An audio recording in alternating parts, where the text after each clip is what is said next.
주말 K리그를 위한 최고의 선택 다이내믹 픽스입니다. 자, 추석 연휴가 끝난 이후에 오프닝 영상에서 보셨던 것처럼 전북과 울산, 울산과 전북의 선두 경쟁이 정말 치열해졌습니다. 오늘 그 이야기를 진득하게 해볼 텐데 일단 다이내믹 픽스 저희 고정 멤버죠. 박무성 해설위원, 조은희 해설위원 나왔습니다. 안녕하세요. 안녕하세요. 네, 안녕하세요. 네. 네. 자, 그리고 제 옆에 스튜디오를 반짝이게 만드는 샤이니의 민호 오셨습니다. 안녕하세요. 네, 안녕하세요. K리그 엠버서더 샤이니 민호입니다. 반갑습니다. 이 스튜디오에 민호가 올 거라고 생각하신 분들은 시청자분들도 그렇고 저희도 그렇고 없지 않았습니까? 거의 근데 저는 죄송한데 그게 중요한 게 아니고요. 이 투샷. 자리 배치가 왜 이렇게 가는 건지. 좀 많이 좀 힘듭니다, 지금. 쉽지 않네요. 사실 저도 워낙 다이나믹 피치를 지금 처음부터 챙겨보고 있었고, 그리고 K리그는 제가 어렸을 때부터 사랑하는 리그였기 때문에 이 자리에 이제 나온 것만으로도 너무 영광이고, 오늘 또 재밌는 얘기 많이 하고 갔으면 좋겠습니다. 네. 근데 하필 왜 저희 있을 때 나오냐? 아니, 저희야 저희 일을 하니까요. 네. 근데 제 옆에 계시는 게 지금 많이 힘드네요. 올해 또 제가 또 엠버서더기도 하고, 네. 또 이렇게 그렇죠. 다행히 이런 좋은 명분이 생겨서 또 이렇게 어. K리그 얘기할 수 있는 공간이 많이 없었거든요. 너무 행복한 자리인 것 같습니다, 지금. 제가 이야기를 나눠보니까 K리그 1뿐만이 아니라 K리그 2 경기서부터 선수들까지 맞습니다. 그 K리그의 스토리라인을 쭉 꿰고 있으시더라고요. 네. K리그를 이렇게 쭉 보신지 그리고 사랑하신지는 그러면 꽤 오래된 거잖아요. 그쵸. 제가 사실 아무래도 아버지가 네. 감독직을 하고 계셨기 때문에 어렸을 때부터 자연스럽게 경기장에서 K리그를 보는 거는 저의 일상이었고, 그러다 보니까 어렸을 때부터 꿈도 축구 선수의 꿈을 키웠던 적도 있었고, 그리고 최근에는 어렸을 때부터 그냥 저의 자연스러운 행동이 된 것 같아요. 그리고 직관을 못 가면 집에서 중계라도 보고, 중계를 놓쳤다면 하이라이트도 꼭 챙겨보는, 저의 그냥 일상이 돼버린 거죠. 네. 실질적으로 축구도 정말 잘해요. 축구를 정말 잘하고 제가 직접 또 저희가 1대1도 한번 해봤거든요. 졌죠? 당연히 졌는데 그때 이제 민호님이 이제 군대 시절에 제가 한번 이제 콘텐츠를 찍으러 찾아갔었어요. 그래서 그때 한번 같이 했었는데 그때 골도 넣으셨죠? 골은 못 넣고. 못 넣으셨네. 늘 뻔했죠. 제가 그러니까 네, 제가 늘 뻔했죠, 1대1을 한 3차례 했어요. 네네. 공격수를 보고. 네. 너무 잘하는 거예요. 깜짝 놀랐어요, 저는. 네, 그렇습니다. 1대1 한번 해야죠, 또. 언제든 불러내면. 이거 보세요. 자신이 있다니까요, 지금. 어차피 너무 잘해요. 네. 어차피 상대가 골 못 넣으면 네. 자책골을 넣어주니까. 그런 또 감사합니다, 저희. 사실 그 자책골 현장에 제가 직관을 했거든요. 진짜요? 네. 조스카스. 예, 조스카스 수원 강원전에. 현장에 그때 이제 아버지가 강원 맞아. 감독으로 계실 때 이런 인연이. 네, 제가 그 현장에 있었거든요. 심지어 저는 그 헤딩하는 그 각도에 그만하고. 그 라인에 제가 있었는데 제가 이 얘기를 정말 많이 들어요. 맨날 저를 놀려요. 정말. 그 각도 있었다고 계속. 진짜 그거는 물론 중계 카메라에서도 예술로 나왔지만 직관했을 때 그 희열이란 진짜 제가 여기까지 하겠습니다. 그걸 직관하신 분을 저희가 또 이렇게 만나요. 그러니까요. 자, 그러면 민호님과 함께 그리고 조은희 해설위원, 박무성 해설위원과 함께 오늘 초반에 이야기를 드렸었던 것처럼 추석 연휴가 지나고 난 다음에 이 두 팀 간의 우승 경쟁이 이제 막바지로 가는 느낌, 정말 중요한 순간에 들어왔습니다. 전북과 울산, 울산과 전북 간의 선두 대결인데요. 일단 31라운드 경기 하이라이트 체크하고 오도록 하겠습니다.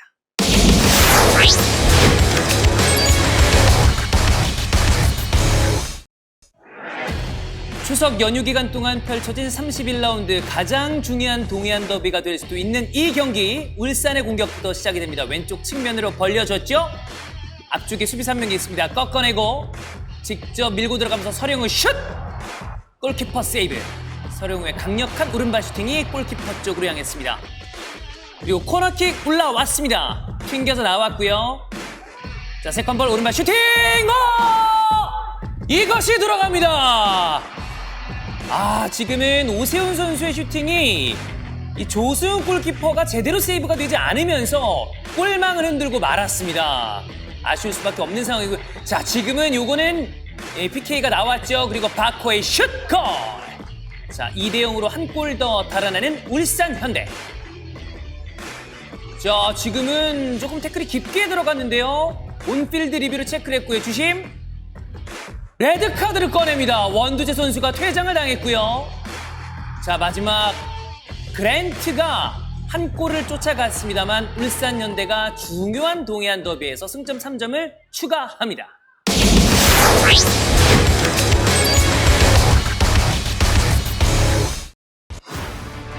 전북에게는 울산 현대를 추격해야 되는 중요한 순간에 최근 분위기가 좋은 광주와 맞붙게 됐습니다. 자, 지금 백패스가 위험했어요. 송범근 골키퍼가 가까스로 막아내는데요. 넘어졌죠? 엄원상이 넘어졌고 PK. 그러나 헤이스가 골대를 맞히고 맙니다.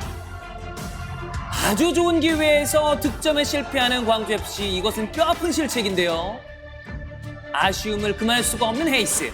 자, 곧바로 전북현대가 공격을 이어나갑니다. 오른쪽 이영. 오른발 크로스. 일류첸코 골! 구스타보가 판을 흔들고 있습니다. 일류첸코의 득점.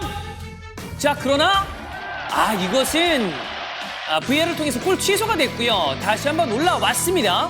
전북의 파상 공세. 백승호 한번 밀어놨고요. 안쪽으로 치고 들어갔고 박스 안쪽 오른발 슈팅 골! 백승호의 득점 1대0 전북현대. 전북의 몰아치는 공격이 계속 이어지고 있습니다. 김보경 골! 자, 김보경까지 공격에 가담을 하면서 득점을 만들어냈는데요. 지금은 역시 골 취소가 됐네요. 그리고 곧바로 이어지는 광주의 역습. 엄원상 속도 빠릅니다. 박스 안쪽 엄원상 크로스. 이게 웬일인가요? 구자룡발에 맞고 오히려 자책골이 됐습니다. 자, 그리고 높게 뜬 공. 연평국! 큰 미스가 나옵니다. 이용이 멀찌감치 클리어링해낸 공이 윤평국 손을 벗어났고요. 송민규가 득점을 내냈습니다. 자, 송민규가 득점을 내면서 전북현대 중요한 승점 3점을 가져오는데 성공합니다. 자, 이렇게 31라운드 하이라이트를 체크를 해봤습니다. 연휴 기간 동안의 경기를 생각을 해보면 전북은 2승을 거뒀고요. 그리고 울산은 대구에게 패배했습니다만 중요한 동해안 더비에서는 승리를 하면서 어쨌든 중요한 건 두 팀의 이 승점이 줄어들었다는 거, 요거에 포인트를 두면 될 것 같습니다. 울산은 1승 1패, 전북 2승, 두 팀의 승점 차가 줄어든 상황인데 울산 입장에서는 조금씩 마음이 급할 것도 같습니다. 울산이 이번 두 경기에 1패를 했다는 건 승점 6점을 못 갖고 오고 3점을 가져갔다는 것만큼은 심리적으로 벌써 반대로 전북 6점을 다 갖고 왔다는 그렇죠. 거죠.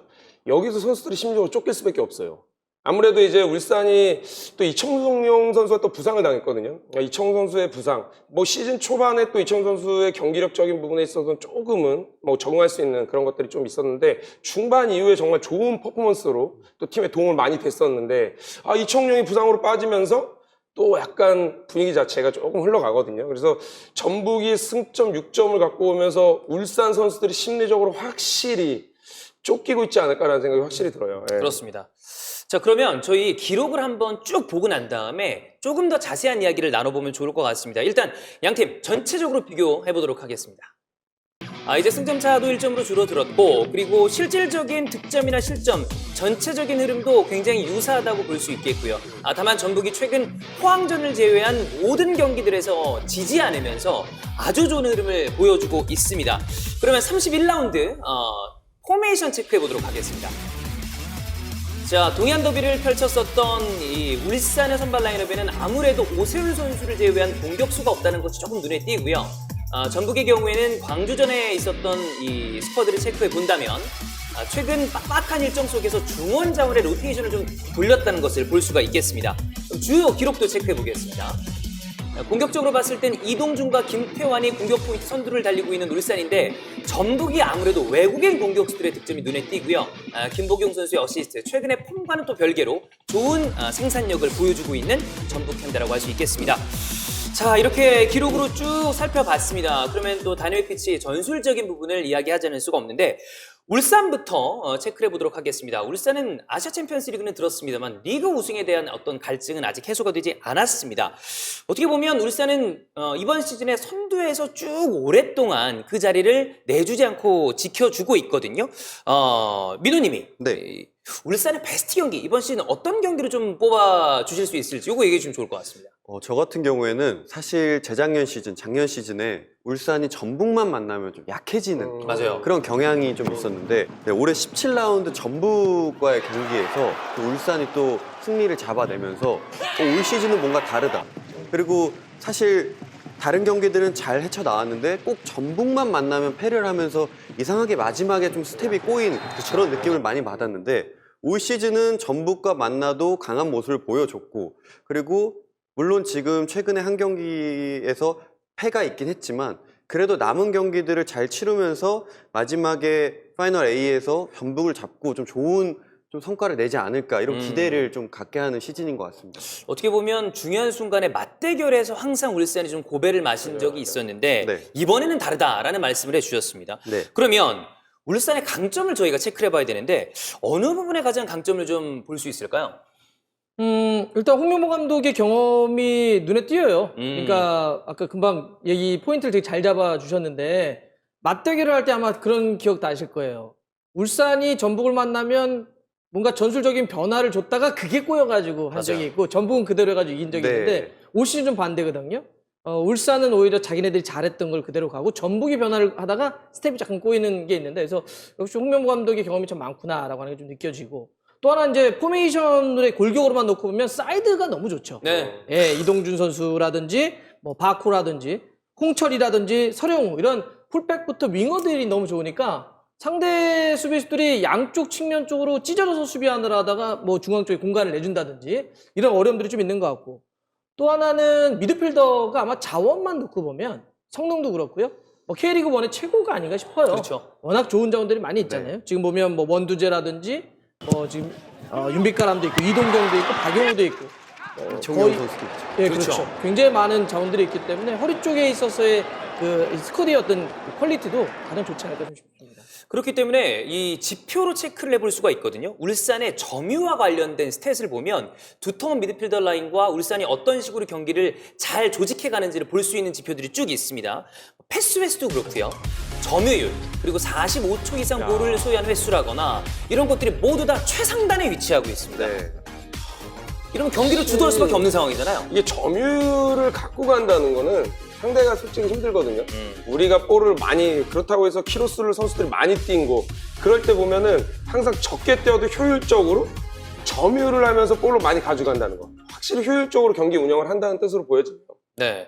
자, 이 점유율을 바탕으로 방금 전에 이제 방송 해설위원이 말씀을 해주셨지만 울산은 올림픽 대표팀에서 볼 수 있었던 그 젊은 자원들의 힘이 굉장히 대단하다고 볼 수 있겠습니다. 이런 젊은 자원들이 팀에 있으면 조원희 해설위원이 또 선수 시절에 또 선배였을 때도 팀의 분위기가 좀 활력이 넘친다거나 이런 거 좀 있지 않나요? 아니 어린 선수들 왜 이렇게 잘하는 거예요? 아 진짜 너무 그래서 싫어요? 아니 제가 경기를 보면 볼수록 막 깜짝깜짝 놀라죠. 네. 왜냐면 제가 선수 때 저런 터치를 해봤나? 저런 패스를 해봤나 싶을 정도예요. 지금 이 영상을 딱 보면은 지금도 이제 바코가 이제 이동경이 그냥 아웃사이드 이동준에게 넣었죠. 이 패스 마무리가 좀 이동준 선수가 아쉽긴 했는데 이거는 거의 사실 진짜 뭐 프로 한 10년 이상 된 선수들 경험 있는 선수들에서만 나올 수밖에 없는 것 같은데 이동경 패스 그 타이밍을 맞춰서 들어가는 이동준 이런 호흡들이 너무 좋다는 거. 그리고 이제 또 미드필드에서 또 확실히 좀 볼 뿌려주는 거 보세요. 아 여유가 있어요. 저 네. 터치 보세요. 그러면서 또 설영우가 사이드 측면에서 안쪽으로 들어가면 슈팅까지 한 차례 갖고 오죠. 아유 너무 잘합니다 정말. 설영우 참 좋아요. 설영우 선수 제가 중계 때 항상 말씀드리지만 힘 하나도 안 들이고 축구합니다. 힘을 빼고 축구하는 선수 많지 않거든요. 해설위원님과 정반대네요.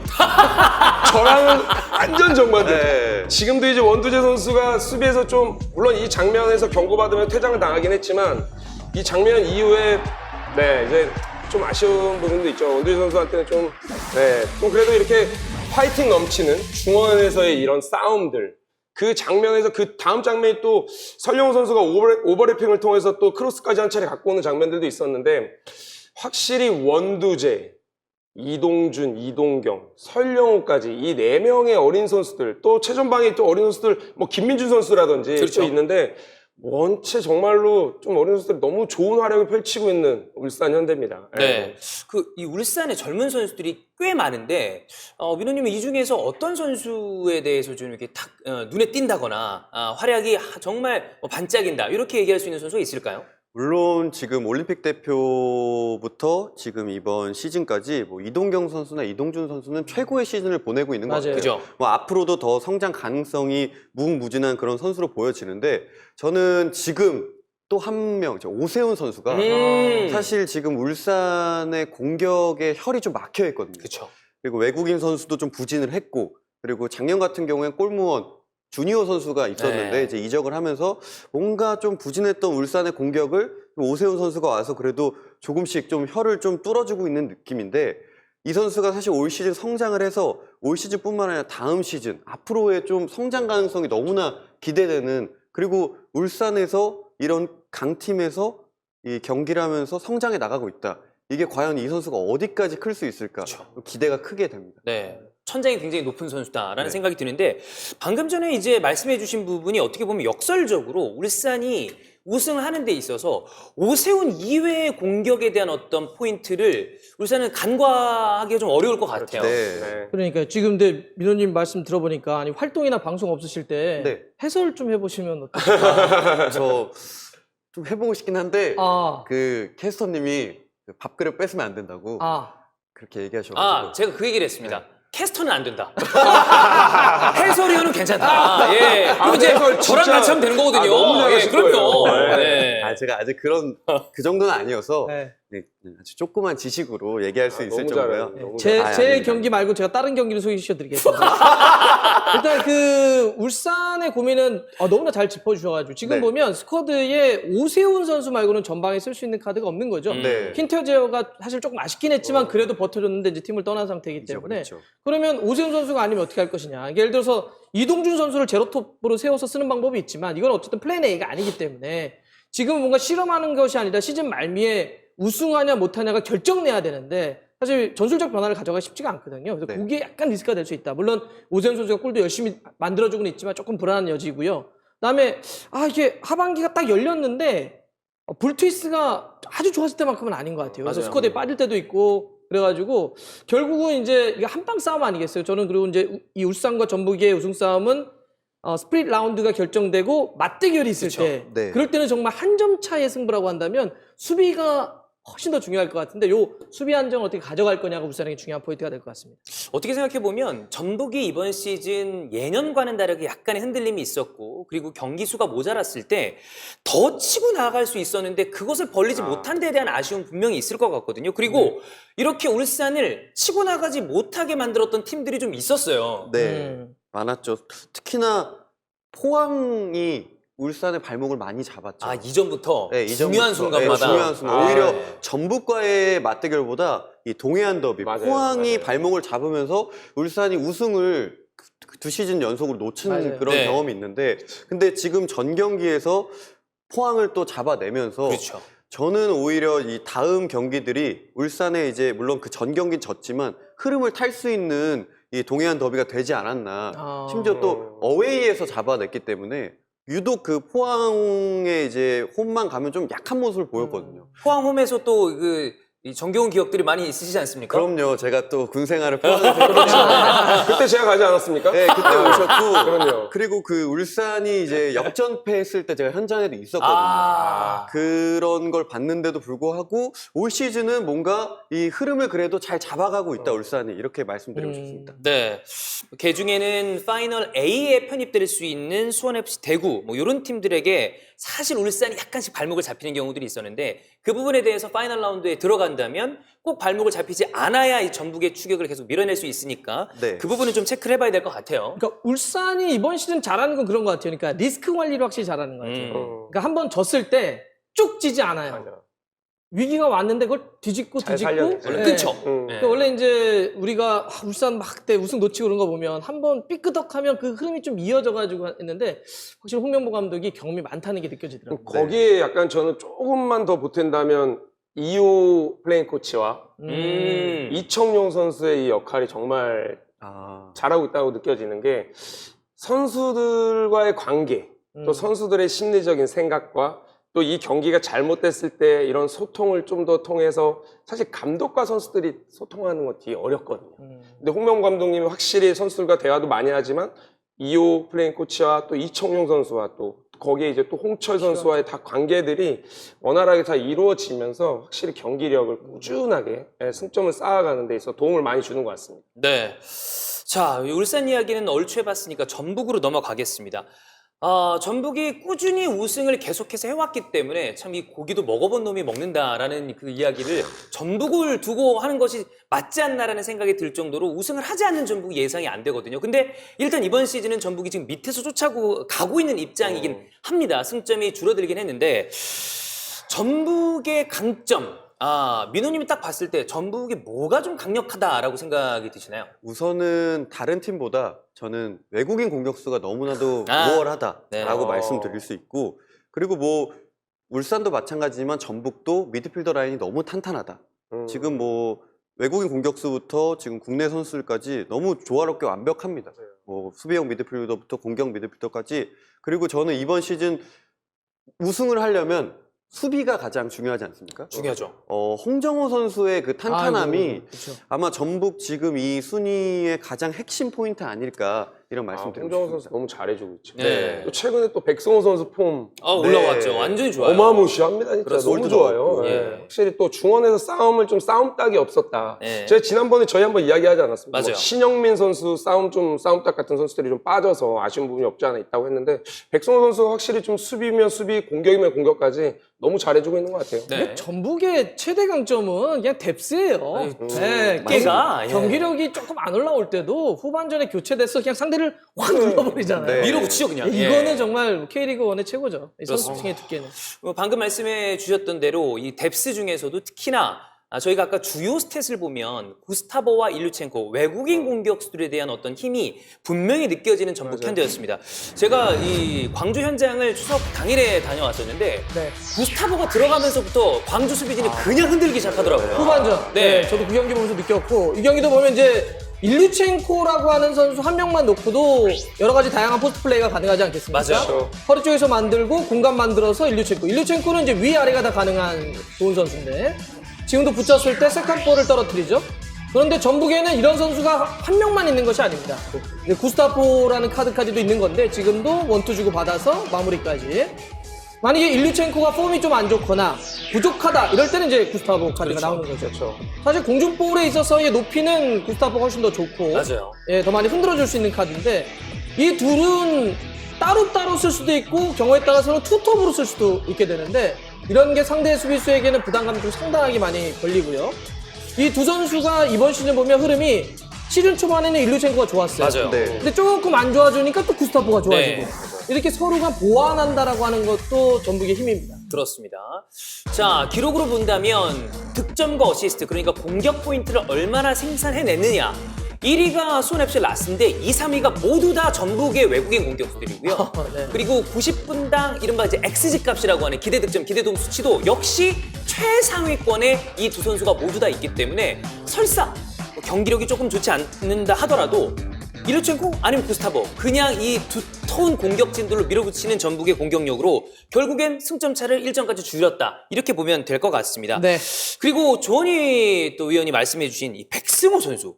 백승호 확살아나기 시작했어요. 그러니까 백승호 선수 이제 박지성 어드바이저께서 이제 이야기를 하는 게 이제 백승호 선수가 살아나는 거.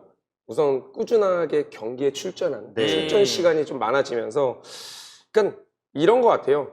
본인이 능력이 있고 정말 백승호라는 선수에 대해서 많은 축구 팬들이 또 저뿐만 아니라 많은 축구인들이 진짜 많이 또 이 선수에 대한 기대가 많이 있거든요.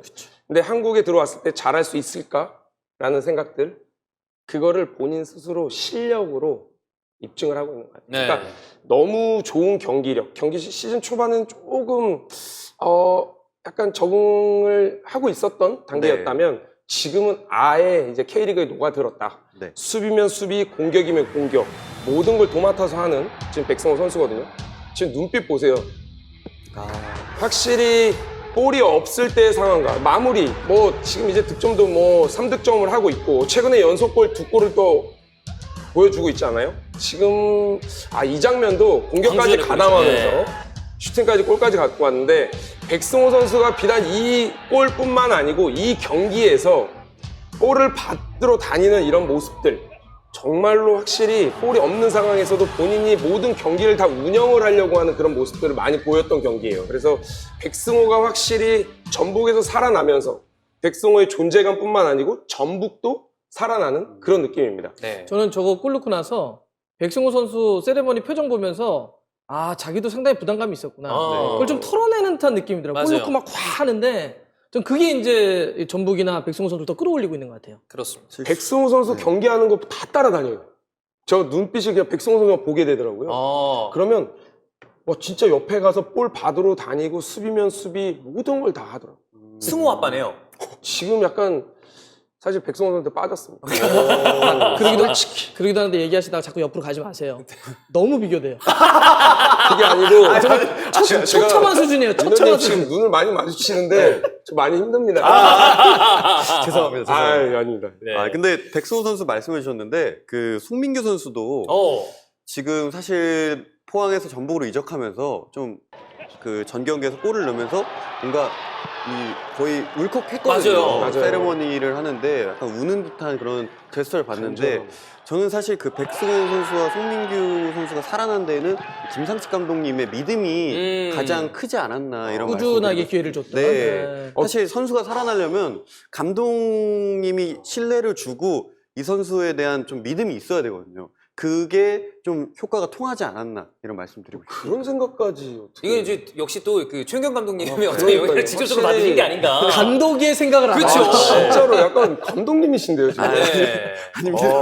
지금 그것까지는 저 생각 못했습니다. 뭔가 꾸준한 믿음이 있었기 맞습니다. 때문에 그 세레모니 할 때도 뭔가 특히 송민규 선수의 그 울컥한 그 감정이 뭔가 축구팬 입장으로서 많이 힘들었구나를 그렇죠. 그 맞아요. 골로 인해서 느껴졌거든요. 네. 남은 시즌 좀 좋은 결과 있었으면 좋겠습니다. 자, 그런데 승점 차도 줄어들었고 그리고 백승호 선수도 살아났고 송민규 선수도 이제 득점포를 가동했기 때문에 괜찮은 느낌이다라고 볼 수 있겠습니다만 전북 팬들의 눈이 굉장히 높습니다. 전북 네. 팬들은 우승뿐만이 아니라 모든 경기력까지 모든 것이 리그에서 최강이어야만 하는 팀이었기 때문에 그것에 기대치가 맞춰져 있다고 볼 수 있는데 이번 시즌 솔직하게 말하면 전북 팬들 만족스럽지 못한 것이 사실이거든요. 어디에 문제점을 조금 찾을 수 있을까요? 저 같은 경우에는 전북은 뭐 지금 수비부터 미드필더 공격까지 탄탄하게 지금 잘 해오고 있는데 안 좋은 경기, 그러니까 경기가 좀 힘들었던 경기를 보면은 한교원 선수와 이승기 선수가 컨디션이 안 좋을 때 꼭 경기력이 많이 떨어지더라고요. 네. 그 한교원 선수와 이승기 선수가 빨리 지금 폼을 좀 찾아야 이 뭔가 이 답답했던 공격에 좀 혈도 뚫리고 그리고 이 볼의 흐름이 사실 김보경 선수 같은 경우는 굉장히 잘해주고 있거든요. 그러니까 한교원 선수와 이승기 선수가 그 시즌 초반에 보여줬던 퍼포먼스가 지금 점점점 떨어지고 있는 모습을 보여서 그 퍼포먼스를 빨리 좀 찾아야 되지 않나 이런 생각을 좀 해봤습니다. 네. 그러면 조금 더 자세하게 전술적으로 문제점을 체크를 해보겠습니다. 전북의 가장 좀 문제가 된다라고 생각하는 전술적인 포인트를 어디에서 찾을 수가 있을까요? 저는 이제 두 가지 정도가 짚히는데요. 첫 번째는 전북이 공격과 수비의 전환 템포가 좀 느려요. 그러니까 그 정도의 선두권에 있는 팀치고는 느리다는 예. 거예요. 네. 지금 아무래도 전체적으로 전북은 우승을 경험했던 노련한 베테랑들이 많긴 하는데 그 얘기는 또 양날의 검처럼 자기 손을 약간 베기도 하는 느낌인데 뛰는 약이나 노장들이 많다 보니까 전환할 때 속도가 좀 떨어져 버리는 문제점들이 있더라고요. 이게 좀 전북의 경기를 볼 때 시원한 느낌이 안 드는 요 첫 번째 이유고 또 하나는 이 선에 있는 선수들이 좀 더 날카로운 연결만 한다면 아까 얘기했던 일류첸코나 구스타보가 있기 때문에 그쵸. 좋을 텐데 그런 점에서 예를 들면 쿠니모토 같은 친구들이 우리가 경남에서 봤을 때는 와 어떻게 저런 선수가 있어 라고 하는 정말 미친 왼발의 능력을 좀 네. 보여주는데 쿠니모토를 중심으로 해서 이 선에서 이렇게 번쩍이는 연결 아니면 뭐 2대1 3자 연결 이런 걸 통해서 상대를 깨는 좀 더 활발한 움직임은 조금 약하지 않느냐. 이런 게 좀 더 올라온다면 측면 쪽은 워낙 좋으니까 더 살아날 수 있지 않을까 좀 생각을 해봅니다. 네. 말씀해주신 공수 전환, 그러니까 뭐 요즘 많은 분들이 쓰시는 이제 트랜지션이라고 볼 수 있겠는데 이것이 공격으로 빠르게 전환되는 것이 안 된다뿐만이 아니라 수비로 전환했을 때 속도도 문제가 될 수 있거든요. 수비적인 부분이 흔들리기 시작한다. 그리고 수비 전환이 빠르게 안 된다는 것은 언제나 불안함을 노출하고 있다라고 바꿔 얘기해도 틀리지 않을 것 같습니다. 그렇습니다. 자, 일단 지금 상대가 공격해 들어올 때 미드필더에서 쫓아오는 수비가 되다 보니까 수비에 이제 하중이 상당히 많이 걸리고 그리고 이제 전북이 이번 시즌은 풀백 쪽에 고민이 좀 있었습니다. 네. 그래서 여름 이적 시장 때도 샤샬락이나 김진수 선수를 데려왔던 것도 지금도 보면 뭐 개인을 뭐라고 하는 것은 아니지만 라인을 잘못 잡는다든지 그래서 측면 쪽이 좀 열린다든지 지금도 보면 라인이 한쪽 일직선을 만졌어야 되는데 라인이 깨지다 보니까 상대의 온사이드를 내줘버렸던 그런 맞아요. 모습이기도 했고요. 사실 이 순간에 라인이 잘 갖춰져 있었다면 이건 옵사이드 트랩에 걸렸을 텐데 그렇죠. 공간을 내주고 말았습니다. 그러니까 전체적인 템포에 약간 문제가 있는 데다가 저렇게 라인을 못 맞추게 되면 빠른 공격수들에게 사이 공간을 내줄 수밖에 없는 거죠. 그렇죠. 네. 자, 전반기 동안의 전환 지표를 본다면 상실 횟수, 볼 소유권을 상실한다거나 공격 진영, 수비 진영에서 리커버리 한다거나 이런 것들이 모두 다 리그 전체적으로 좀 안 좋은 기록을 보여주고 있습니다. 그러니까 우리가 전북현대라고 하는 이름을 놓고 보자면 12위는 그냥 꼴찌. 그쵸. 예, 그러니까 확실히 데이터라도 보여주는 것처럼 이런 부분에서는 아쉬움이 분명히 있습니다. 네. 그렇습니다. 자, 이 스탯으로 봤을 때 전북의 아쉬움이 있었는데, 근데 이게 저희가 그 녹화 전에도 후에도 여러 가지 이야기를 하는데, 조원희 의원님은 그런 얘기를 했어요. 전북 어쨌든 그래도 이기고 있지 않냐. 약점이 있어도 기록적인 것을 보아라. 결국에는 전북이 여기까지 온 것은 역시 그것이 전북의 힘이 아니냐. 이런 얘기를 좀 많이 해주셨단 말이에요. 전북은 좀 전에 말씀하셨다시피 전북 팬 여러분들이 원하고자 하는 게 많으신 거는 알 것 같아요. 그렇죠. 왜냐면 눈높이가 사실 네, 높을 수밖에 워낙 없죠. 이제 기대하는 게 높으니까. 근데 결과 한번 보세요. 제가 다 적어왔거든요. 진짜 수기로 적어 오셨어요. 득점 1위, 실점 가장 적고 도움 가장 높아요. 아니 이거는 뭐 그렇다고 이제 구스타보 선수, 일류첸코 12골 11골이에요. 네. 뭐 둘이 만들어낸 골만 합작만 23골이거든요. 네. 그리고 또 순위가 말해주고 있고 네. 지금 뭐 시즌이 지금 아직 좀 남아 있고 저는 전북이 뭐 지난 시즌에 비해서 뭐 임팩트가 부족하다 뭐 아니면 뭐 승리의 기운이 좀 떨어진 것 같다라고 말씀들을 많이 하시지만 전북은 전북입니다. 분명히 좋은 앞으로에 대해서 전 더 기대가 많이 되고 좀 전에 이제 민호님께서 말씀했다시피 이제 백승호 선수 또 송민규 선수가 또 골맛을 봤기 때문에 저는 무섭게 또 이제 어린 선수들이 또 더 좋은 모습 보여줄 거라 기대가 됩니다. 그렇습니다. 자, 그럼 이제 울산과 전북에 대한 이야기를 해봤는데 참 얄궂게도 두 팀이 또 아시아 챔피언스 리그 8강에서 만납니다. 제3자 팬들 입장에서는 아싸 재밌다 이렇겠지만 네. 그렇죠. 네. 저희가 너무 재밌죠. 좋죠. 네. 그런데 두 팀의 팬들은 참 골치 아프다라는 생각이 들 것 같거든요. K리그 팬의 입장에서 사실 민호님은 어떤 한 팀을 응원하기보다는 전체적인 리그를 사랑한다라는 얘기를 많이 해주셨는데 요 대신 좀 기대가 되실 것 같습니다. 야, 너무 사실 기대가 됩니다. 네. 그리고 사실 너무 일찍 만났죠. 맞아요. 일찍 만나긴 했는데 저는 오히려 그 남은 리그 일정을 위해서 이렇게 일찍 만난 게 저는 좋다고 생각을 합니다. 왜냐면 집중하는. 네, 리그에 또 더 집중할 수도 있고 그리고 또 만약에 해외 원정을 가게 된다면 또 선수들의 피로감이 분명히 있을 거라고 생각하기 때문에 일찍 어차피 만날 팀 일찍 잘 만났다 이런 말씀 드리고 싶고 네. 그리고 사실 어떻게 결과를 예측할 수는 없겠지만 아시아 챔피언스 리그에 올라간 팀이 자연스럽게 리그에 조금 중점이 떨어지면서 힘이 좀 빠진다거나. 네, 힘이 리그에 좀 빠지지 않을까. 그래서 여기에서 이긴 팀이 뭔가 아시아 챔피언스 리그에 좀 집중을 할 것 같고 진 팀은 더 리그에 집중을 하면서 그 집중도가 좀 틀려지지 않을까 이런 네. 예상은 한번 해볼 수 있을 것 같습니다. 그렇습니다. 그러니까 이렇게 여러 가지 예상이 나오는 것을 생각을 해봤을 때 제3자 팬분들은 꿀잼이다. 네. 그렇죠. 네, 이렇게 볼 수 있는 너무 거죠. 재밌죠. 빅잼입니다. 진짜 너무 재밌을 것 같습니다. 자, 그럼 이제 막바지에 다른 부분을 하나 생각을 해봐야 되는데 이때쯤 되면 체력 문제가 언제나 이 팀들의 발목을 잡는 경우들이 많습니다. 특히 울산 같은 경우에는 지금 출전하고 있는 모든 대회, 리그, 아시아 챔피언스 리그 그리고 FA컵까지 집중을 하기 때문에 이런 부분은 울산 입장에서는 조금 그리고 홍명보 감독 입장에서도 부담이 될 것 같긴 해요. 제가 선수 시절 때 이 경험을 한 2차례 해봤거든요. 예. 한 번도 못 가져왔어요. 아, 저는요. 네, 그래서 그 이유 중에 하나가 체력적인 부담이 가장 컸던 것 같고 아무래도 그래도 몸에 힘이 좀 들어가요. 저는 항상 힘이 들어가는 선수긴 했지만 몸에 힘이 들어간다는 건 욕심이 나죠. 아, 다 하고 싶다. 그럼요. 이게 경험 많은 진짜 홍명보 감독 뭐 워낙 좋은 경기 뭐 많은 경험들 많으실 텐데 그 중에서도 하나만 꼭 가져가려고 그게 안 돼요. 그렇죠. 이걸 꼭 다 갖고 오고 싶은 욕심, 마음인데 저는 개인적으로 선수들이 이제 체력 안배를 확실하게 잘해야 된다고 생각하고 앞으로 남은 일정을 이제 어떠한 경기에 어느 대회에 초점을 맞추는 것보다는 선수들 이제 결과적으로는 경기에 출전할 수 있는 시간들을 선수들 몸 컨디션 상태를 좀 조절을 좀 해주면서 꾸준히 이제 뭐 마무리까지 해야 되지 않을까라는 생각이 좀 많이 들어요. 제가 이렇게 세 가지를 한번 해볼게요. 어떤 게 가장 중요한지 얘기해 주세요. 잠을 잘 자는 게 중요합니까? 아니면은 잘 그냥 쉬는 게 그러니까 잘 먹는 거, 잘 먹는 게 중요합니까? 아니면 로테이션을 감독이 잘 돌려야 된다고 생각합니다. 저는 먹는 거는 알아서 잘 먹을 거니까 잠을 잘 자야 되는 것 같아요. 잠을 잘 숙면. 그 선수들은 분명히 개인적으로 반성하고 있는 선수가 있을 거고 찔리는 선수가 있을 거예요, 지금. 아니면 정말 나는 규칙적이니까 난 이 원희 형이 뭐 조원희 해설위원이 이야기하는 거 난 충분히 난 인정해 괜찮아라고 하는 선수가 있을 텐데 잠을 좀 잘 잤으면 좋겠어요. 기본적으로 7시간 반 이상은 자야 될 것 같거든요. 그러니까 8시간까지도 선수들이 분명히 안 자. 낮잠 K리그 선수 낮잠 엄청 많이 잡니다. 네.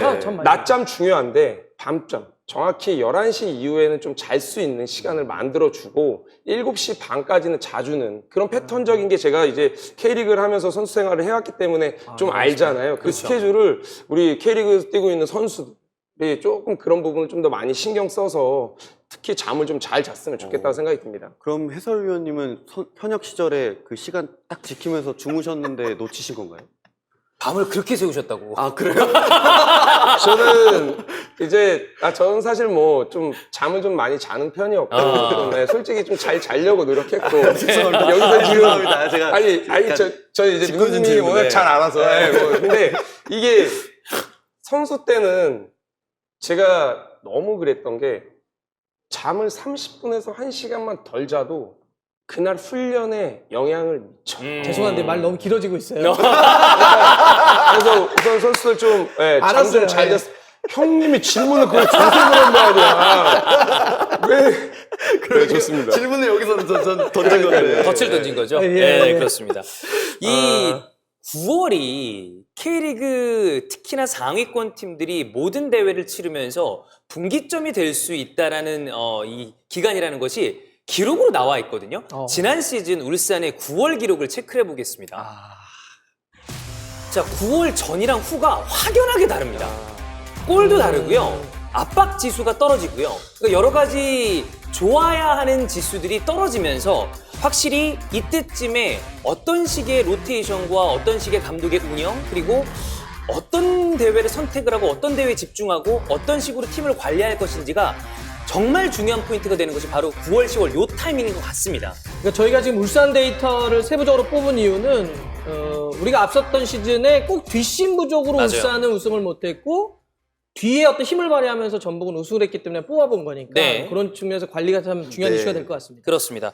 자, 그러면 이 뒷심이 약했었던 울산이 올해는 다른 결과를 낼 수 있을 것인지 민호님 어떻게 보시나요? 저는 이번에는 좀 다른 결과가 있을 것 같다고 올해는 생각하는 다르다. 게, 네.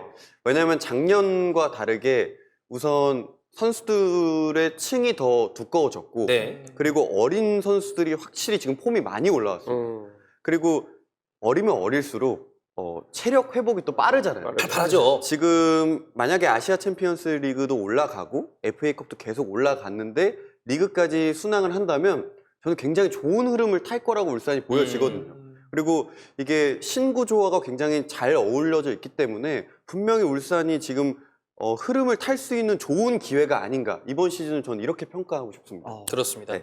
자, K리그1 이 우승 트로피, 오매불망 리그를 바라고 있는 울산이 가져갈지 아니면 전북의 5연패가 될지 저희가 다이내믹 피치에서 쭉 계속해서 따라가 보도록 하겠습니다. 자, K리그1 이야기를 쭉 해봤으니까요. K리그2 30라운드 경기 결과 체크해 보겠습니다. 자, 전남대 부천 경기 부천이 승리를 했습니다. 김천 쭉 좋은 흐름 가져가고 있고요. 부산과 안양 경기에서는 안양의 승리, 그리고 안산 오랜만에 승리를 했습니다. 그리고 서울 이랜드가 대전을 잡아냈고 서울 이랜드 경기가 하나 이제 또 더 있는 저거 상황이었었는데 비겼죠. 네. 무승부를 기록을 했습니다. 자, 이 하위권 팀이 상위권 팀을 잡는 그림이 나온 K리그2가 되겠는데 요거 체크를 한번 해봐야 될 것 같습니다.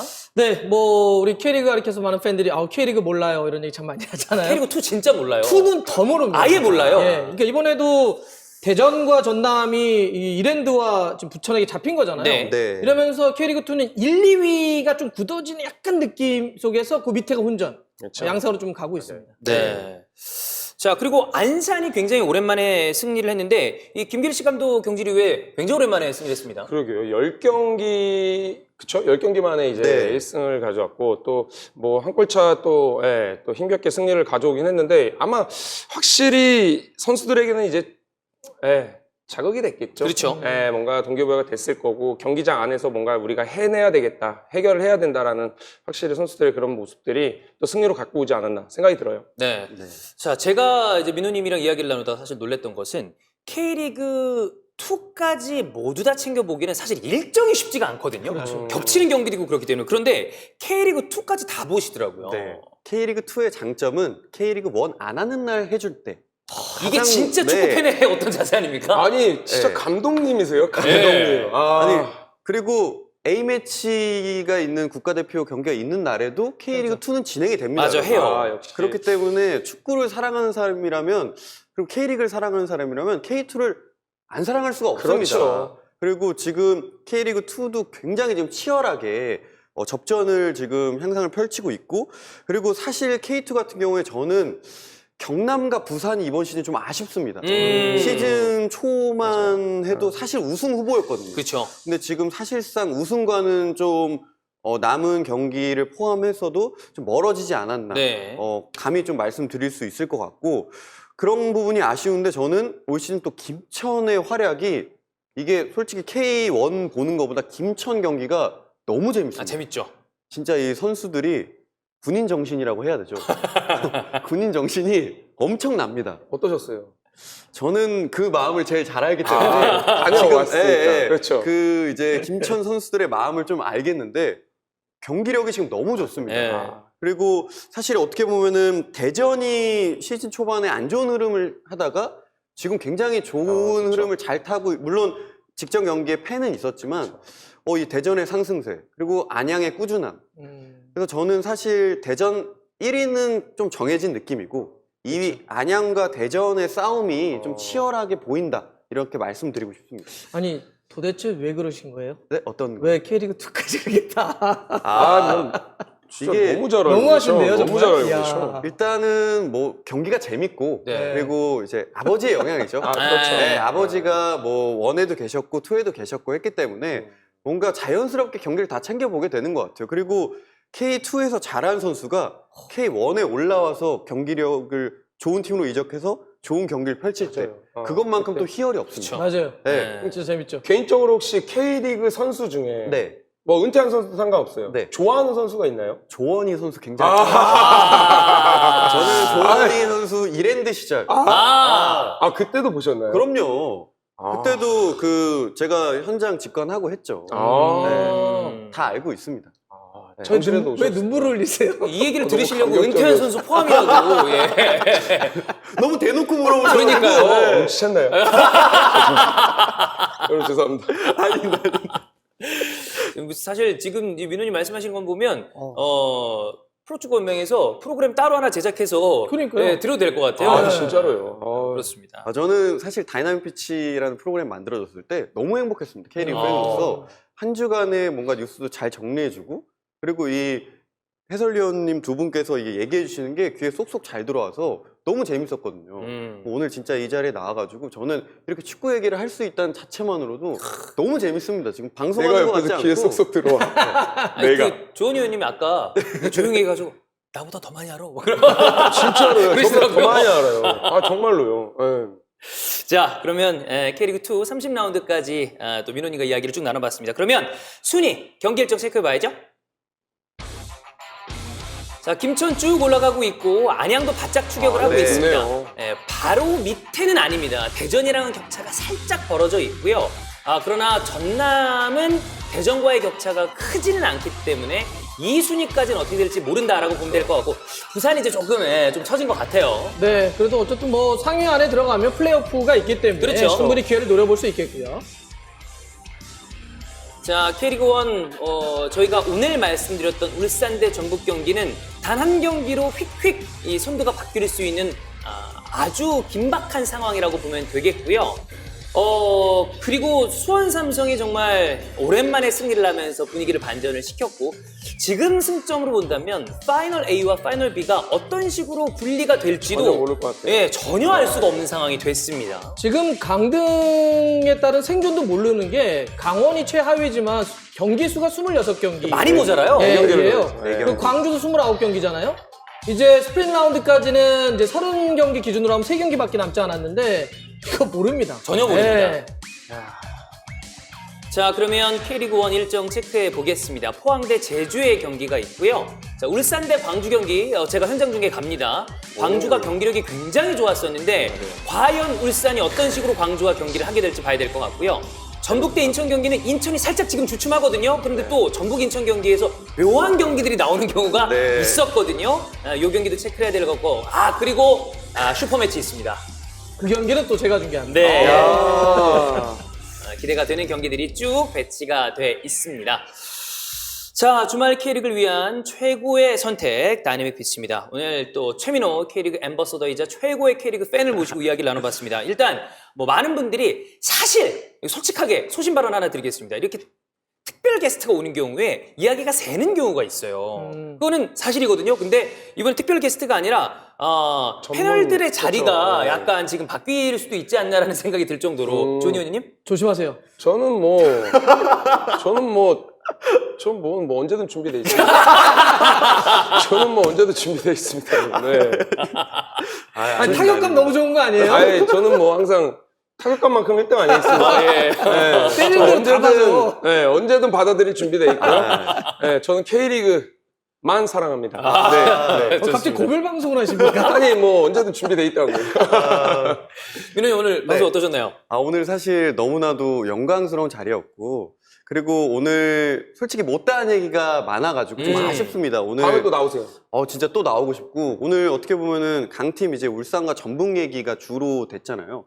사실 뭐 중위권 싸움도 치열하고 그럼요. 또 이 하위권 지금 강등 싸움도 굉장히 치열하기 때문에 또 못다한 얘기가 너무 많아가지고 아쉽고 뭔가 이 우리 다이나믹 피치에서 경기뿐만 아니라 사실 저는 오늘 그런 얘기 해서 좋을 것 같거든요. 얼마 전에 좀 이슈가 있었던 이제 광주의 교체 사건. 그렇죠. 네. 교체 횟수 사실 이슈가 저는 있었죠. K리그를 좋아하는데 저도 명확하게 그걸 몰랐어요. 네. 이번 사건으로 해서 알았는데 이런 것도 다이나믹 피치에서 다뤄주면 우리 K리그 팬분들도 좀 좋아하지 않을까. 이런 말씀, 말씀드리면서 오늘 너무나 재밌었고 다음에 또 불러주시면은 더 저도 준비 많이 해서 좋은 얘기로 찾아뵙고 싶습니다. 네, 다이내믹 피치 빛내주셔서 다시 한번 감사 아유, 말씀드립니다. 아닙니다. 고맙습니다. 네. 자, 여기서 다이내믹 피치 끝이 아닙니다. 오늘 크썰은 한 주십니다만 이정현 아나운서의 궁금한 K는 남아 있습니다. 쭉 함께해 주시면 되겠습니다. 다이내믹 피치 채널 고정. It's okay, I'm not okay.